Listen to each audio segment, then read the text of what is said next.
Hello, everybody. My name is Ian McLaughlin, and I have a PhD in neuroscience, believe it or not. And today, I want to talk about a topic that I found pretty fascinating over the past several years. What if people could drink but never get a hangover? So back in the days when I had the opportunity to talk to people all over the country and really all over the world, about neuroscience, one of the most frequent questions was, how do I not get a hangover? There are some very practical answers to that question, and perhaps maybe we'll get into some of those at the end, but today I'm going to explore an answer to that question that doesn't involve ways to enable someone to consume large amounts of alcohol or ethanol without suffering the consequences the next day, and is actually a completely different approach that involves some solid neuropharmacology. So obviously there's a whole variety of substances that people consume recreationally, nicotine, caffeine, and increasingly legally, at least in the United States, cannabis. But I think it's pretty uncontroversial to suggest that alcohol occupies a pretty singular role among mind-altering substances, certainly in the United States, though I don't think it's a stretch to suggest that this isn't exactly unique to the United States. When it comes to substances that have, that very potently alter our states of consciousness, it's hard to think of another substance that's more widely accepted among such broad constellations of cultures. And, of course, not every other culture welcomes the effects of alcohol. And so, we're looking at a whole variety of different types of restrictions on how alcohol can be consumed here, with countries colored in blue completely prohibiting its consumption, green allowing for certain communities within the country to consume alcohol, light green prohibiting its consumption in public areas, and yellow prohibiting its consumption in public areas between 10:30 p.m. and 7 a.m., which seems to be maybe unique to Singapore, I'm not sure. But the countries that are filled with gray have no such restrictions. Of course, there's a whole variety of general restrictions in these countries based on things like legal age of purchase and when it's legal to consume, but I think it's safe to say that the majority of inhabited land allows for the consumption of this particular substance. And so, of course, humans have had a very long history with this substance, with evidence of brewing dating back 13,000 years. And so, I'm most certainly not an archaeologist, but archaeologists have found evidence that humans were likely creating alcohol on purpose around 13,000 years ago. And you can see some of the evidence in this figure from this paper that described the find. And, I'm totally unprepared to really scrutinize this paper, but I've linked to it below. And, we're looking at the region in the world and the evidence of the tools that were used in this region of the world to brew beer. And so, pretty wild. Now, so it's not particularly critical that humans have been altering their states of consciousness with this particular substance for thousands of years. Like, it doesn't really matter, but it is kind of interesting to contemplate that over 10 millennia ago, humans not only figured out how to produce this particular substance, but then came up with like a whole production process to intentionally create it. And so, my scientific background is neuroscience, right? But to be completely honest, I'm a neuropharmacologist at heart. And so neuropharmacology is a subset of neuroscience that focuses on how various molecules interact with the brain, the effects that they have, and how those interactions influence human cognition, consciousness, and also health.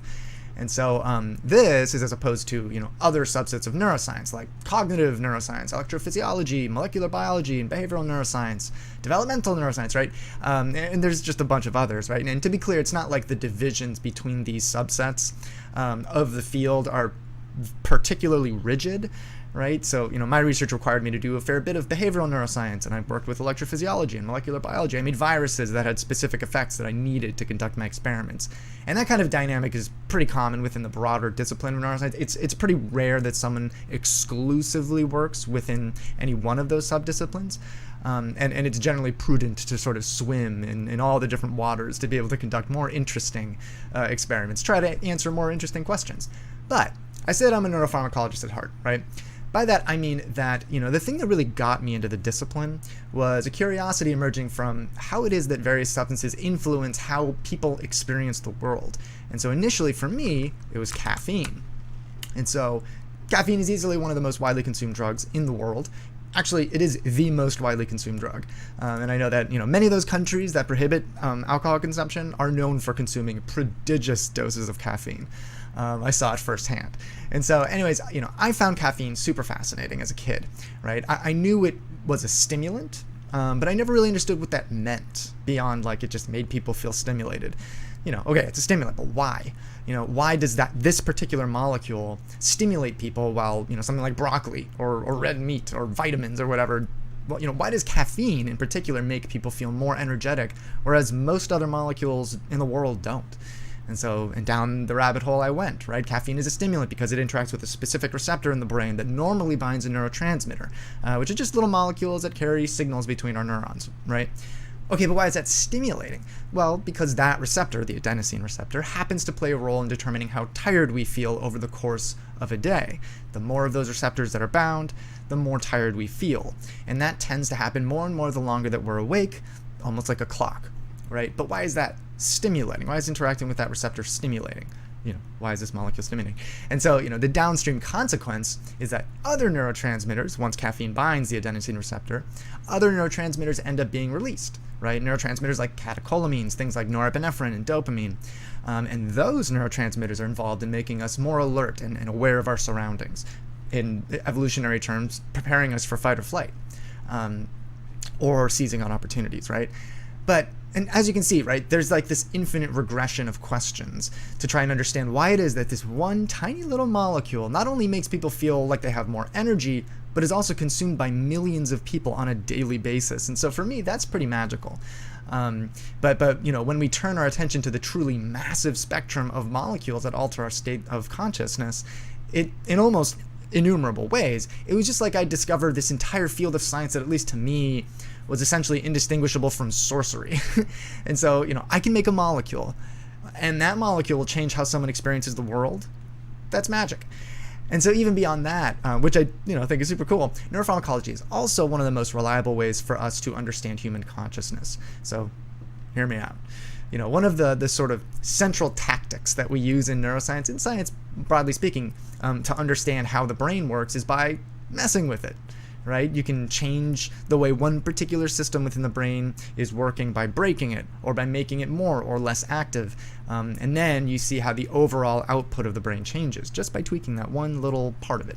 And so how do we know that part, how do we know what part of our brain enables us to see?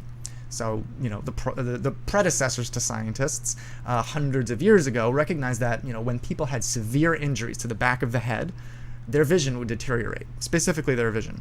Quite literally. I mean, that's how this knowledge was developed back in the day. Later on, once medicine graduated to being more than just being sort of eminence-based and, integrate a little bit of evidence to their practice, surgeons would notice that if they stimulated certain parts of the brain, a person would experience a very specific change in their capabilities, in their feelings, their emotions, or their behaviors. And so a part of that whole trajectory, right, was understanding how it is that the substances that humans had already been consuming for hundreds, if not thousands of years, how those substances interact with the brain. Why is it that the opium poppy seemed to ease people's pain and feel pretty good? Why is it that nicotine causes the effects that it causes, and so on, right? They're the tools that enable us to get a better sense of how it is that the brain produces consciousness. And so for me, the discipline is not only basically the closest thing to actual sorcery, but neuropharmacology is also devoted to interrogating the brain and consciousness on its own terms, right? Using molecules that interact with various parts of the brain in a way that's very similar to how the brain's own signaling systems work, right? Okay, so that's why I find this discipline so fascinating and useful, and magical. But all of that said, it is a little baffling to me that alcohol, ethanol, right, to be specific, which is what we mean when we say alcohol.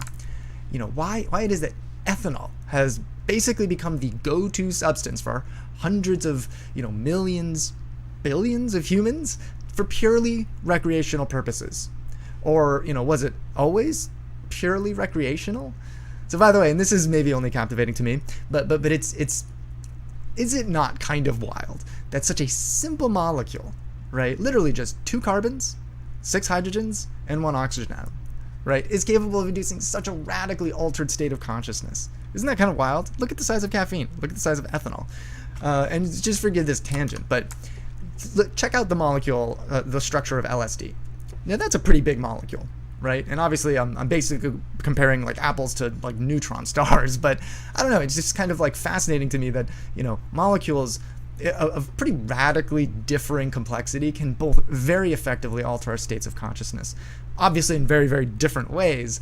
But by the way, LSD is very, very significantly more potent than ethanol, despite being this big old honking molecule compared to the simple tiny little molecule of ethanol. Kind of neat, right? Anyways, so for folks in the US, maybe even for folks outside of the US, there was a not so short period in this country's history when alcohol was banned or prohibited in the US called Prohibition, which lasted from 1920 to 1933, so kind of a long time actually. But at the time, this prohibition wasn't universally popular, particularly among medical practitioners, who at the time considered alcohol to be a part of their armamentarium, the set of tools that medical practitioners would use to address various ailments and maladies, right? And so after a bit of politicking, physicians recovered the ability to prescribe whiskey or alcohol. And so, by the way, I actually have a framed antique whiskey prescription in my office just as a reminder of one specific thing that I think is simply true about the relationship that humans have with substances they like to consume. If humans like to consume a substance, humans will find a way to consume that substance, regardless of its legal status. And so, if you ban a substance that people enjoy, they're going to find it. And so, here's not what's going to happen. Everyone stopped using that substance, right? There's just zero evidence of that ever happening, and I just find it to be a helpful reminder when thinking about policy that might be applied to substances particularly relevant while contemplating cannabis regulations. Anyway, so, while alcohol had once been portrayed as being medicinal at a time when, the force of the U.S. government was devoted to preventing people, though let's be honest, normal people, right? Not the most affluent, right? While it was portrayed as medicinal, when the government was prohibiting access to the substance, I think it's pretty clear that it's purely recreational at this point. And let's be honest, alcohol, ethanol, isn't particularly healthy. It's not a particularly healthy molecule to consume. Without going too deeply into the topic, despite a very long time of biomedical science characterizing mild to moderate consumption of ethanol as either largely benign, if not beneficial in some cases, the most recent higher quality data indicates that there's basically zero amount of alcohol consumption that's benign, let alone healthy. So in other words, this is a substance that's just intrinsically unhealthy. And so just in the United States, which to be clear, consumes quite a bit of alcohol relative to other countries, but most definitely doesn't consume the most. So you can see this. These are data from 2010, right? Which is, more than a decade old, which is kind of bananas. But the trend, our trends are almost certainly basically the same. And so, but just even in just the US, the CDC stats for alcohol-related fatalities are pretty staggering.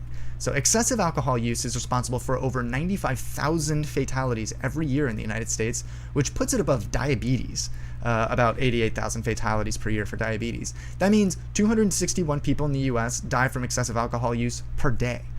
And so to be clear, it's pretty difficult to pin down all of the alcohol-induced or influenced maladies, because we know that it promotes things like cancer, liver disease, heart disease being the leading cause of fatalities in the United States. But despite those stats, and as you can see, right, the darker the country, the more alcohol it consumes. The United States isn't even at the top. It's towards the top, but it's not at the top.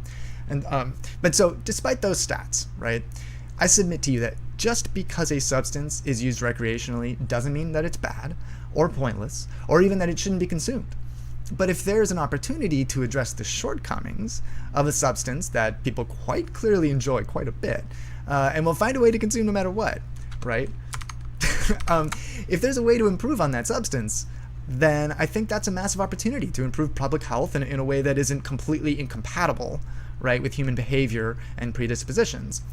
And so that finally brings us to specific effort that I'd like to bring to your attention. So the effort to create an alternative to alcohol that isn't a frustrating compromise in terms of how pleasant alcohol can be. So in other words, what if we could come up with a beverage, right, that tickles many of the same parts of the brain that alcohol, ethanol, tickles, but is free from the toxic effects of ethanol on organ systems and even free from the induction of a hangover, one of the biggest shortcomings of ethanol. And so that shouldn't be impossible, right, in theory. After all, the majority of the effects of ethanol, or at least the effects about which we care the most, right, are just a byproduct of the molecule's ability to interact with specific neurotransmitter receptors. And those neurotransmitter receptors, it's not like they're exclusively activated by alcohol, right? Other molecules can interact with them. They do naturally interact with them. Our neurotransmitters do, right?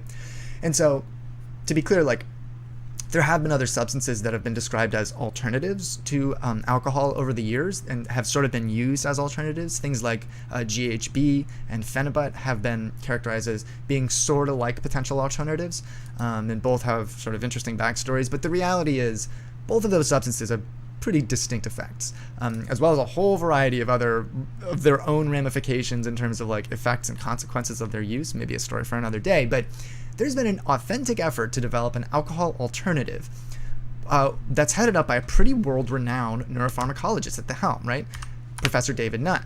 And so Professor Nutt is a scientist at Imperial College London, the director of the neuropsychopharmacology unit and in the division of brain sciences at Imperial College London. And for folks who aren't familiar with that institution, it's one of the top research institutions in the world. And so in other words, there are only a few humans in the world who occupy positions of expertise associated with neuropharmacology that are even close to equivalent to Professor Nutt. And so Dr. Nutt is kind of a singular entity in the world of neuropharmacology, because like not only does he have quite a bit of scientific accomplishments, of course, under his belt, right, but he's also played a very active role in at least trying to influence governmental policy associated with drugs. And so he advised the Ministry of Defense, the Department of Health, and the Home Office in the United Kingdom. The Home Office is kind of sort of like our Department of Homeland Security here in the US. And so in other words, he definitely does not shy away from bringing his expertise to the policymaking table, right, which I happen to admire quite a bit. He may also be, completely unparalleled when it comes to science communication and outreach. And alcohol, which has been and continues to be a pretty substantial public health concern in the United Kingdom, has been one of his sort of bailiwicks. He's even released a book quite recently on the topic. And there it is. Drink. And so all of this said, right, he's also a bit of a controversial figure in the United Kingdom. And so in 2007, Professor Nutt was the lead author on a study that was published in The Lancet. And so this is a paper that I'm absolutely planning to discuss in the future, because I think this is precisely the kind of role that neuroscience ought to play in informing policymaking when it comes to substances. Rather than having just like an essentially capricious and very damaging and abusive and expensive, that's obviously not the most critical of concerns, right? Rather than having what's basically a completely irrational system of laws applied to substance use, what if those regulations were based on like actual biomedical science, actual evidence? And so anyways, I'll stop nerding out over the work he's done in the past. Let's get to some of the work he's doing right now. Fundamentally, this work is to create an alternative to alcohol that doesn't cause all the negative side effects that alcohol causes, which is pretty awesome, in my humble opinion. And so fundamentally, Professor Nutt's effort is to remove ethanol from the equation altogether. Okay, trying to find some combination of substances that interact with some of the same targets in the brain with which ethanol interacts, and put it into a delivery system that's comparable to ethanol delivery systems. And here's the product. So, to be totally honest, just looking at the ingredients, I'm really not seeing anything that suggests to me that this beverage would induce anything like ethanol. It might have an effect, right? It might be calming or something like that, but definitely not nearly as potent or severe as ethanol. And so the concept behind this product, Sentia, is that the ingredients influence GABAergic signaling, right? GABA being the nervous system's principal inhibitory or off neurotransmitter, calms neuronal signaling down, makes it more difficult for neurons to fire action potentials or impulses.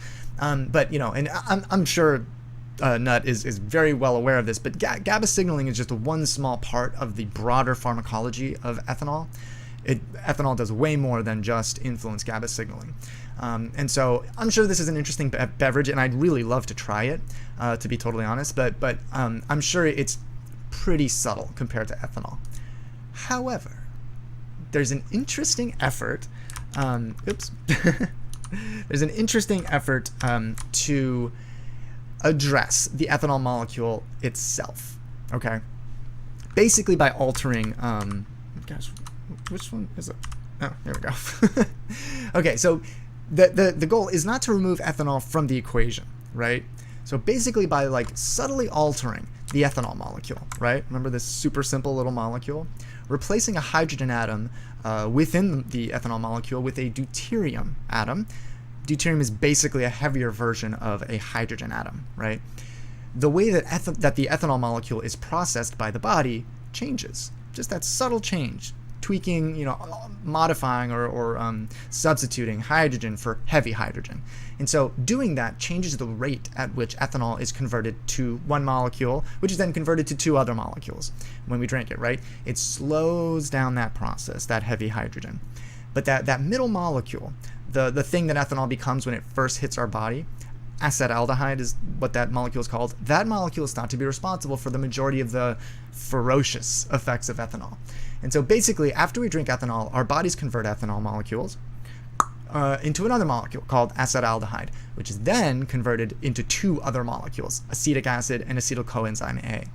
Well, that middle molecule, acetaldehyde, is thought to be responsible for quite a large share of both the toxic as well as just the unpleasant effects of drinking too much or drinking too rapidly. And so, in fact, some communities, particularly communities with Asian heritage, are less capable of breaking down that acetaldehyde, which results in a pretty rapid and unpleasant reaction, sometimes called the Asian flush, all because that acetaldehyde is accumulating in the body, being inefficiently converted to those two other molecules, right? And so it's possible that integrating a heavy hydrogen into the molecular structure of ethanol may pretty meaningfully influence the rate at which that problematic molecule is produced, that acetaldehyde, which theoretically could be a molecule that would have very similar effects compared to normal ethanol. The pharmacology, right, would be essentially similar. Ethanol, heavy ethanol, let's call it, or ethanol with heavy hydrogen in it. But I can only really speculate as to how it might be different. I mean, there might be some subtle difference in the way that it interacts with receptors, but it's a pretty small molecule to begin with, so I don't know. It'd be pretty interesting. Regardless, the most interesting difference would be that it would be expected to be less unpleasant. So pretty intriguing. And so, by the way, part of the reason that I find this particular effort fascinating, beyond just the fact that it's really pretty simple pharmacology, but could yield some pretty meaningful benefits. But part of the reason that it caught my eye for a couple extra seconds is the person who's sort of pushing this effort is one of the founders of one of the major gene sequencing companies in the world, Illumina. And so I'm willing to bet that given how massively successful that company is, Illumina, I think it's like the fourth biggest gene sequencing companies in the world. Given how massively successful Illumina has been, that this kind of thing, this was probably just the kind of thing that he's like funded as a kind of very distant afterthought, right? Like I'll just, one of what I would imagine is just a ton of different efforts, right? Just like sprinkle a couple $1 million into this project and I'll forget about it. Let me know if anybody cares, right? But regardless, it's a fun thought, right? Modifying one of the most widely consumed molecules by humans, right, in the world is in just such a subtle way, so that it's, less toxic. It's really fascinating. It's kind of exciting. And so according to the founder, as of September of this year, so pretty recently, they're interacting with multiple large beer, wine, and spirits companies who've expressed interest in working with the company if they can get approval to sell their product. And so I imagine a future, right, where we can enjoy the pharmacological effects of ethanol, the euphoric effects, the prosocial effects, probably one of the main reasons that it's become so popular worldwide, the anxiolytic, anxiety-reducing effects. We can, where we can casually just sit in each other's company, right? Have conversations and enjoy each other's company. Okay, so 1,000 points to Gryffindor to anyone who knows where this scene is from.